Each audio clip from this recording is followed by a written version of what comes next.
We're at a momentous development in the last 2 years. We fought during these 2 years to achieve our war aims. And a central one of these war aims is to return the hostages, all of the hostages, the living and the dead. And we're about to achieve that goal. We couldn't have achieved it without the extraordinary help of President Trump and his team, Steve Witkoff and Jared Kushner. They worked tirelessly with Ron and his team, our team. That and the courage of our soldiers who entered Gaza and the combined military and diplomatic pressure that isolated Hamas, I think, has brought us to this point. I want to personally thank both of you, Steve, Jared. It's been long hours.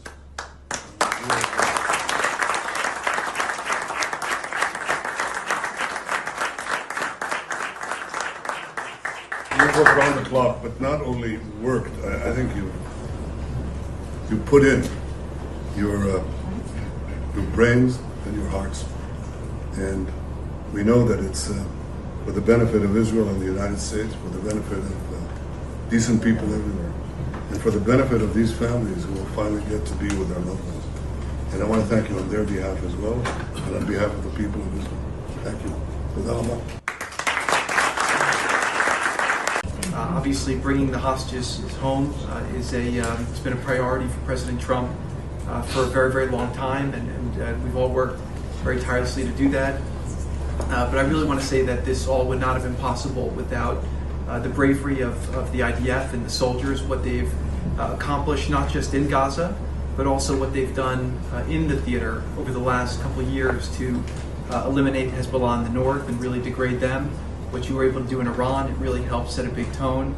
But particularly seeing the way that your citizen army, I know a lot of you, probably all of you, have family, friends who were in this effort, really put your sacrifices on the line to fight for your country and to try to make a difference. I think that made a very, very big difference in there. And I want to just give a very, very special thanks to Prime Minister Netanyahu, who really did an incredible job with this and did a great job with the negotiations. You held your lines firm, and I think that between you and President Trump, you had a lot of alignment on what the end state should be. The hard job was the Prime Minister's. He had the job of protecting this country. He had the job of making tough choices with regard to how tough to be with Hamas, when to be flexible, when not to be flexible. I think to myself all the time, I lost sleep over it. What would I have done in some of those circumstances? There were times that I thought we should be more flexible, or your country should be more flexible. But the truth is, as I look back, I don't think we get to this place without Prime Minister Netanyahu playing it out.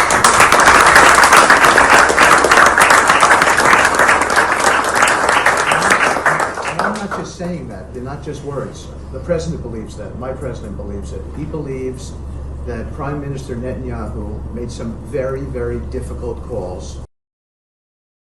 And lesser people would not have made those calls. And here we are today because Hamas had to, they had to do this deal.